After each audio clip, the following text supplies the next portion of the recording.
The fetus safeguarding pills on the table were thrown directly into the trash can by Alfred.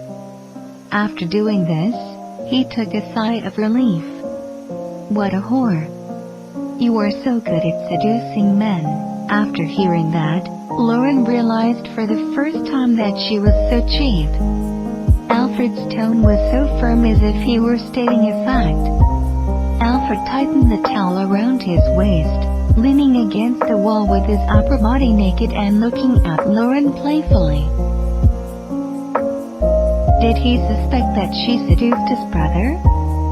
Being convinced by his imagination also made her feel extremely awkward.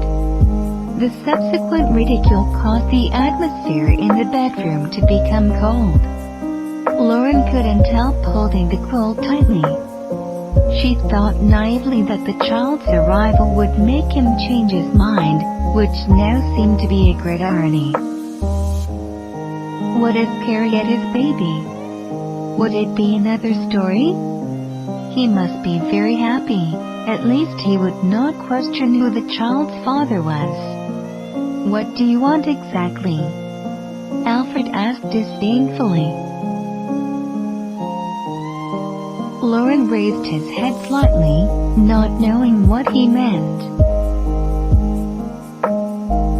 How much? Name your price. Lauren couldn't believe what she just heard. Do you think I married you for money? Don't you?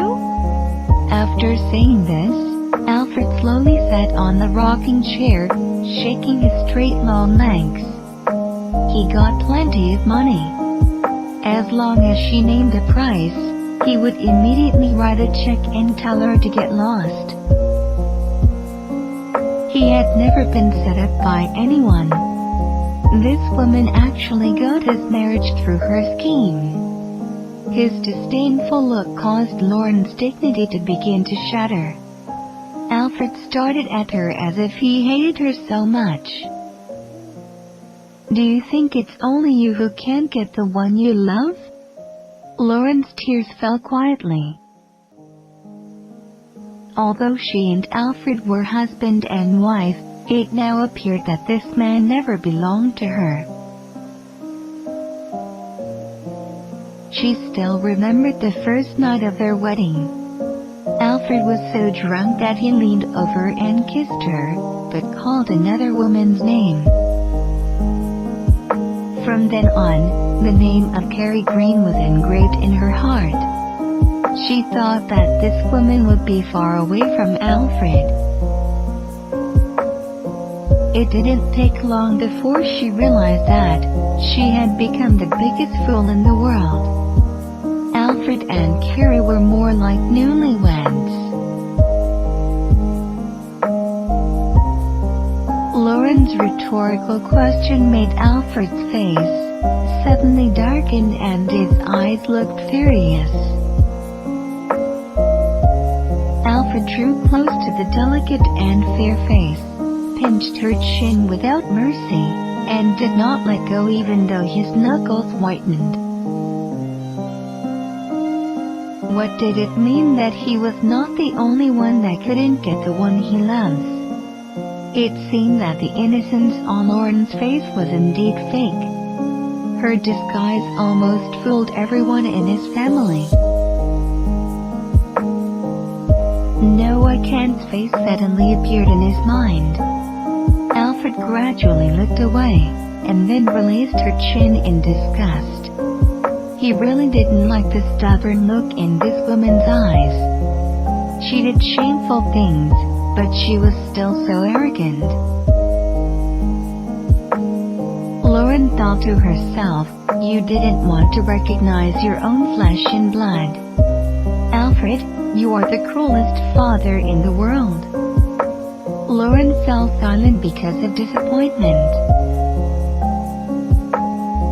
Alfred restrained his anger. His tone became playful again. You cheated in our marriage. I can divorce you at any time. Did she cheat? Did he really realize that there was a certain behavior regarded as cheating? Alfred, when you were with another woman, do you remember that you were married? Lauren suddenly plucked up the courage and pointed out Alfred's misdeeds. Alfred frowned as if he had found the answer. So, are you retaliating? Seeing that Lauren was silent, he continued. As long as you agree to divorce, I will give you whatever you want. Alfred thought with disdain. Maybe if he had written her a check with a huge amount of money before getting married, all of these wouldn't happen. It was a pity that he didn't see her intention until now. You are wrong. For the sake of my children, I will not divorce. Lauren said in a low voice that could only be heard by himself, but Alfred heard it clearly. Don't pretend to be lofty. You are just doing it for your own selfish desires. If you insist on doing it, we'll wait until the child is born. We must divorce. As Lauren heard those cruel and decisive words, she felt she was so cold as if falling into the cold lake water. It turned out that even though she was pregnant, she still couldn't change Alfred's view of her. The bedroom seemed to have become a cold execution field. Lauren got up and wanted to leave. She just stood by the bed and felt dizzy. Fortunately, she grabbed the stable railing. As she opened her eyes, she actually caught Alfred's outstretched hand. The look of disdain on his face clearly meant that it was by instinct that he reached out and held her, because as soon as she stood firm, Alfred hurriedly withdrew his hand. Lauren, you are only pregnant for more than a month. Do you have to act like that? Lauren took a deep breath, feeling that she was about to be suffocated. The depressive atmosphere in the room made her urgently need to get some fresh air. She carefully held the door and walked outside, but her feet slipped. The water spilled on the ground, made her lose balance and fell straight to the ground.